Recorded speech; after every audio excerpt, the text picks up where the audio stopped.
Assalamualaikum warahmatullahi wabarakatuh. Ketemu lagi dengan saya Yohadiana di channel Wiwin Nurmela Dewi. Video kali ini masih membahas tentang SNPMB tahun 2025. Video sebelumnya saya membahas tentang simulasi untuk nilai rata biar masuk menjadi eligible. Itu menghitung rata-rata rapot dari semester 1 sampai semester 5 dan rata-rata semuanya menghasilkan nilai satu rata-rata yang dijadikan patokan untuk masuk ke perankingan yang secara paralel kalau memang kelasnya banyak. Dan setelah itu menghitung berapa persen dari sekolah tersebut mendapatkan kuotanya tergantung dari akreditasinya. Nah, video kali ini saya akan coba melihat lagi peraturan terbaru dari SNPMB tahun 2025. Oleh karena itu, kita akan masuk ke webnya saja, snpmb.bppp.kemdikbud.go.id. Ini adalah websitenya seperti biasa, kalian sudah familiar kalau memang sering membuka web SNPMB tahun 2025. Sama webnya seperti tahun 2024. Kita lihat di menu portal ini nanti digunakan pada saat kalian mendaftar atau membuat akun SNPMB yang akan digunakan untuk mendaftar SNBP dan SNBT tahun 2025. Nah, ini dibuka tanggal 4 Januari. Mendaftarnya, kalian persiapkan foto background merah atau biru dan persiapkan kartu keluarganya. Nanti akan saya coba membuat video tutorial. Baik. Kita lanjut ke SNPMB. Nah, di sini ada informasi terbaru. Nah, di sini ada SNPMB tahun 2025 diselenggarakan oleh Panitia Seleksi Nasional Penerimaan Mahasiswa Baru yang dibentuk oleh Mendiktisaintek bersama Majelis Rektor Perguruan Tinggi Negeri Indonesia untuk mempersiapkan dan melaksanakan tes masuk PTN dengan prinsip yang dapat dipertanggungjawabkan. Jadi SNPMB ini adalah panitia seleksinya, panitianya ya, oke. Prinsipnya fleksibel, efisien, transparan, adil, larangan berkonflik, dan akuntabel, terbuka. Baik, silakan kalian baca saja. Fungsi SNPMB-nya, fungsinya mempersiapkan, mengelola, dan mengolah data calon mahasiswa untuk bahan seleksi jalur SNBP dan SNBT untuk rektor PTN.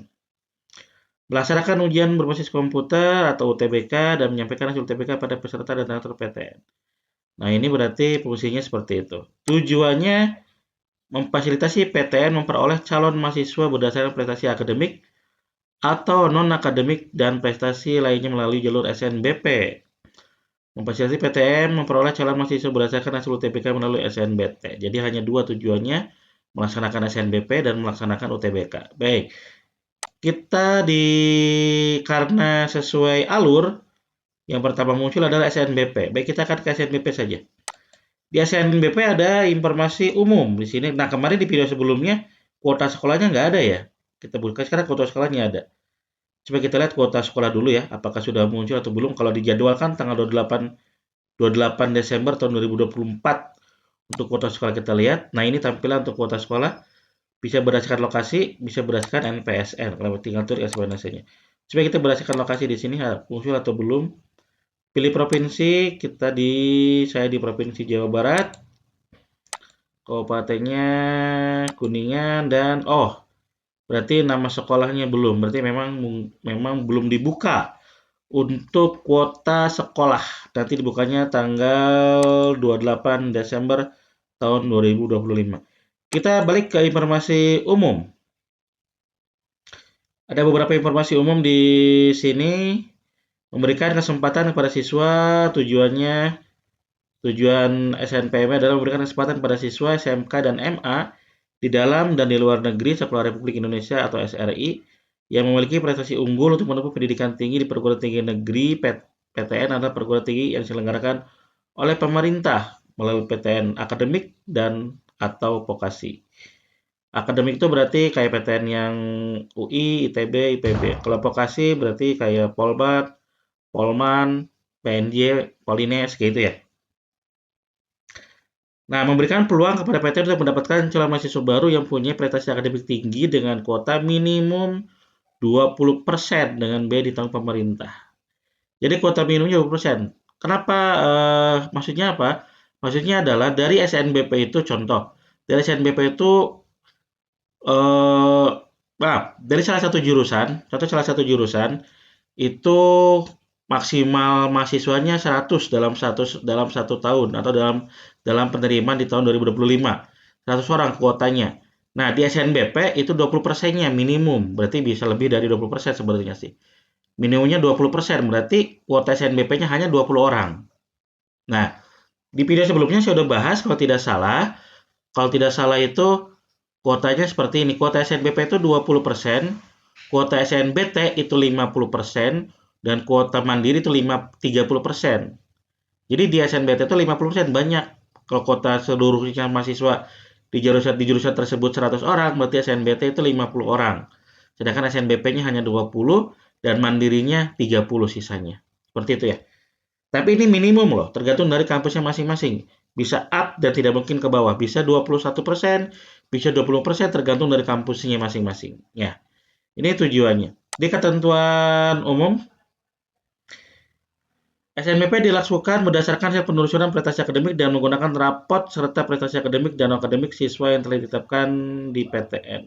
Jadi bisa akademik dan non-akademik ya. Non-akademik itu berarti, kalau akademik berarti nilai rapotnya, non-akademik berarti dilampirkan dengan prestasi sertifikat. Contoh lomba-lomba apa gitu ya. Nah, ini sekolah yang mengikuti siswanya dalam SNBP harus mempunyai PSN, ini pasti, mengisi rapot siswa yang eligible di PDSS ini juga pasti. Ini samalah seperti tahun kemarin ya. Sekolah harus memiliki akun SNPMB pengisian PDSS dan siswa harus memiliki akun SNPMB siswa untuk pendaftaran SNBP. Registrasi akun SNBP-nya dilakukan di portal SNBP yang ini nih. Nah, ini nanti tanggal 4 Januari tahun 2025 nanti. Ya, di tanggal 4 Januari. Jadi kita 1 minggu lagi lah, atau 2 minggu lagi. Siswa yang mendaftar SNBP disarankan membaca informasi persyaratan program studi pilihan pada laman PTN yang dituju. Nah, yang kelima nih, yang penting nih, kalian harus ingat nih ya, yang penting nih ya. Ini kadangkala terlepas.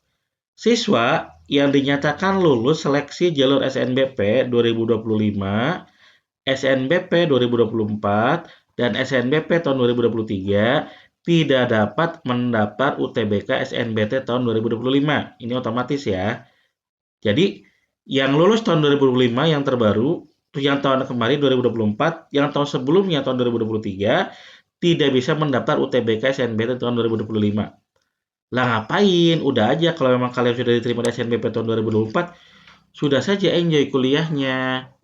Kan sudah 1 tahun. Ngapain ngulang lagi? Apalagi kalau kalau 2023, itu sudah 2 tahun. Ngapain ngulang lagi? Jadi tambah tua nantinya kuliahnya. Jadi mendingan enjoy kuliahnya, selesaikan kuliahnya biar nanti ijazahnya bisa dipakai di saat usia muda. Gitu ya. Karena usia kerja kan ada batas usianya, ada batas waktunya.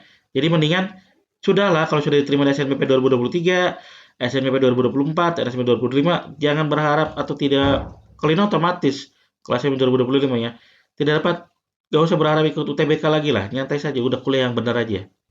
Nah, yang nomor 6, siswa yang dinyatakan lulus SNBP jalur SNBP 2025 tidak dapat mendaftar seleksi jalur mandiri di PTN manapun. Jadi, kalau kalian lulus tahun 2025, ke mandiri nggak bisa, UTBK nggak bisa, mandiri nggak bisa. Ya udah fokus aja kuliah. Ngapain pusing-pusing? Sudah kalian bersaing dengan orang lain, kalian bersaing dengan ketat dengan yang se-Indonesia, terus kalian diterima, melepas lagi, rugi namanya. Oke? Jadi, saya menyarankan atau tidak menyarankan, kalau memang ada peraturannya di sini jelas sekali bahwa yang lulus SNBP tahun 2025, SNBP tahun 2024, dan SNBP tahun 2023 tidak dapat mendaftar UTBK SNBT 2025. Itu otomatis tidak bisa mendaftar. Kalian sudah terdaftar dan data kalian, nama kalian kalau sudah lulus di tahun 2023, 24, 25. Nah, siswa yang lulus SNBP 2025 tidak dapat mendaftar jalur seleksi mandiri di PTN manapun seluruh Indonesia. Itu ya. Oke, persyaratan sekolah seperti biasa, yang SMA SMK mempunyai PSN, agitasinya yang A 40% terbaik di sekolah, yang B 20% terbaik di sekolah, yang C 5% terbaik di sekolah. Nah, ini yang ketiga nih. Sekolah yang menggunakan e-rapor dalam sistem PDSS akan mendapatkan tambahan kuota siswa eligible sebesar 5%. Jadi nanti pada saat pengisian PDSS, sekolah yang e-raportnya yang mengisi e-raport berarti langsung sinkronisasi saja, tidak usah mengisi manual dan akan mendapatkan kuota 5% tambahan. Ya, data siswa yang diisikan dalam PDSS hanya data siswa yang eligible. Yang eligible berarti yang 40% kalau diakreditasinya A. Kalau jumlah siswanya 100 berarti 40 orang yang didaftarkan di PDSS. Dan ini persyaratan pendaftar, siswa pendaftar dibaca saja raport, prestasi akademik, persyaratan, pemeringkatan siswa oleh sekolah 1 sampai 5 rata-ratanya di video sebelumnya sudah saya bahas. Yang ini sudah dibahas. Pengisian data PDSS. Nah, ini nih pengisian data PDSS ada yang terbaru. Yang terbarunya adalah sekolah harus memastikan bahwa data sekolah sudah benar di Pusat Data Teknologi dan Informasi Pusdatin. Pengisian data kelas 12 yang eligible ke dalam PDSS dilakukan oleh kepala sekolah dan kebenaran data disebut tanggung jawab kepala sekolah. Tahapan pengisian PDSS setelah selesai jika sekolah berhasil mengunduh bukti finalisasi pengisian PDSS. Ya, nampak nih. Secara umum, tahapan pengisian PDSS bagi berikut. Login akun SNBP, sekolah melihat profil sekolah, memilih cara pengisian PDSS, manual ataupun terhadap e-raport, cetak bukti finalisasi. Jadi ada dua ya. Ini ada skemanya, mekanisme pengisian P2005 secara manual atau sinkronisasi. Jadi login, data sekolah, pilih pengisian mau manual mau e-raport. Kalau manual seperti tahun sebelumnya, pengisian data studi, finalisasi, ranking, kurikulum, pengisian data, dan upload nilai di sini. Kita lihat cetak. Kalau di sini finalisasi sekolah, pengisian data ranking sama. Oh, pengisian kalau di e-raportnya finalisasi data sekolah, pengisian ranking yang eligible, penambahan kuota langsung, pengambilan nilai sekolah pada e-raport, finalisasi pengisian PDSS. Setelah itu cetak bukti. Kalau pengambilan nilai siswanya berarti dilakukan secara sinkronus oleh sistem. Oh, berarti langsung oleh sistemnya. Kalau ingin secara e-raport, penambahan kuota yang 5%. Ini kalau e-raport jadi pengisiannya bisa manual. Kalau manual seperti tahun kemarin. Ambil download filenya, file Excel-nya, kita copy per semester berarti saat ada 5 semester, upload satu-satu semuanya. Gitu ya. Oke, kita lanjut. Pendaftaran itu siswa eligible yang telah mengisi data PDSS dilakukan pendaftaran portal SNMPMB yang ini sudah dijelaskan. Akun SNMPMB membaca dan nah, sini nomor 3. Siswa pendaftar pada program studi bidang seni dan olahraga wajib mengunggah portofolio dan dokumen bukti keterampilan yang telah disahkan oleh kepala sekolah menggunakan pedoman yang dapat diunduh pada menu unduhan. Nah, ini ada unduhannya nanti kita unduh ya. Jadi kalau yang olahraga dan seni itu ada portofolionya. Kalau seni tergantung seninya, seni apa? Kalau seni tari berarti portofolionya tari. Kalau seni musik berarti portofolionya musik. Kalau seni gambar berarti gambar gitu ya. Portofolionya menggambar. Nah gitu ya. Kalau olahraga berarti portofolio olahraga. Olahraganya apa yang kalian kuasai? Entah itu futsal, bulu tangkis, tenis meja, sepak bola ataupun apa kalian videokan. Kalau tidak salah di videokan selama maksimal 5 menit kalau tidak salah. Siswa mendaftar wajib mencetak kartu peserta SNBP ini kadang kala suka kelupaan nih anak-anak nih. Udah nanti dicetak aja kartunya ya. Nah, portofolionya ini ada olahraga, seni rupa, seni tari, seni musik, karawitan, teater, ya inilah portofolionya. Sini ada program pemilihan program studi. Ini yang paling penting juga. Setiap siswa yang eligible diizinkan memilih program di PTN akademik dan vokasi. Jadi bisa PTN, bisa vokasi. Setiap siswa dapat memilih 2 program studi dari 1 atau 2 PTN. Jika memilih satu program studi, siswa dapat memilih PTN yang berada di provinsi manapun. Jika memilih 2 program studi, salah satu program studi harus berada di PTN pada provinsi yang sama dengan SMA, MA, SMK asalnya. Data program studi dan daya tampung dapat dilihat pada submenu PTN SNBP. Ini ditutup daya tampungnya, program studinya, nih ditutup tuh. Nanti kalau ini sudah dibuka, kita bisa membuat prediksi dan peluang dengan cara-cara yang lebih simpel. Kita bisa memilih program studinya, mau prediksinya, oke? Tapi nanti kalau itu sudah dibuka, biasanya itu H-10 setelah mau pendaftaran. Nanti ya di bulan Januari akhir biasanya. Jadi Siswa hanya 2 program studi. Program studinya terserah mau di mana aja kampusnya. Kalau contoh nih, contoh dia di Provinsi Jakarta, Provinsi Jawa Barat ya, di provinsi saya aja.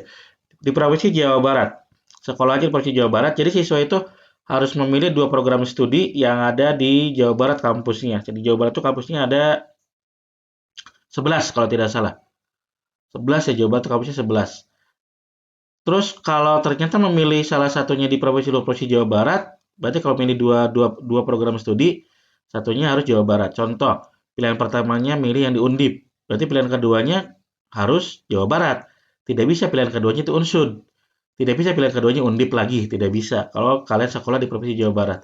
Tapi sangat bisa sekali seandainya kalian memilih 2 program studi di Jawa Barat. Contoh, kalian ngambil UPI, satu jurusan di UPI dan dua-duanya di UPI, ya nggak jadi masalah. Nggak jadi masalah pun jika pilihan pertamanya UPI, pilihan keduanya IPB.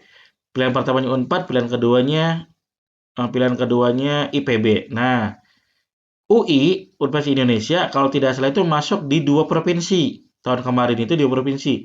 Dia bisa masuk di Provinsi Jakarta dan masuk di Provinsi Jawa Barat. Jadi UI itu kalau tidak salah bisa dua-duanya milih di UI. Atau salah, masa sih UI jadikan pilihan kedua kan nggak mungkin ya. Jadi kalau bisa ya salah satunya pilihan pertama UI, pilihan keduanya UI gitu.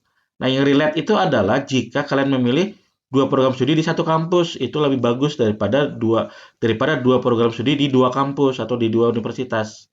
Contoh, milih UI, dua-duanya UI itu bagus. Unpad, dua-duanya Unpad itu bagus.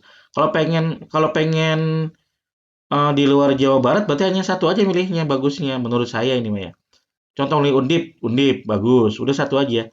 Kalau pilihan keduanya di Jawa Barat, di UPI ataupun di Unpad ataupun dimanapun, ya emang pilihan keduanya emang UPI-nya mau diduain, bahasanya gitu kan. Kalau bahasa saya. Kalau bahasa saya emang Unpad-nya mau diduain, kan nggak mau diduain. Orang pilihan pertamanya udah banyak, ngapain ngambil yang pilihan kedua? Karena jadikan pilihan kedua kan, masa Unpad jadikan pilihan kedua? Apalagi UI jadikan pilihan kedua, wah luar biasa. ITB jadikan pilihan kedua, wah itu luar biasa berarti. Orangnya berarti tidak berpikir sehat menurut saya. Oke, terima kasih. Itu saja dari saya di video kali ini. Kita akan membahas di video selanjutnya yaitu tentang tip dan trik memilih jurusan di SNBP tahun 2025. Ada tipsnya, ada triknya juga menurut saya. Dan ini yang saya lakukan di anak-anak saya yang saya ajar karena saya juga mendapatkan konsultasi dari anak-anak, "Pak, kalau milih jurusan gimana caranya, Pak?" Sampai sekarang saya belum menemukan jurusannya apa sih, Pak, bingung. Nah, pada akhirnya malah bingung. Oke, kita akan bahas di video selanjutnya. Terima kasih, semoga bermanfaat. Sekian dari saya. Wassalamualaikum warahmatullahi wabarakatuh.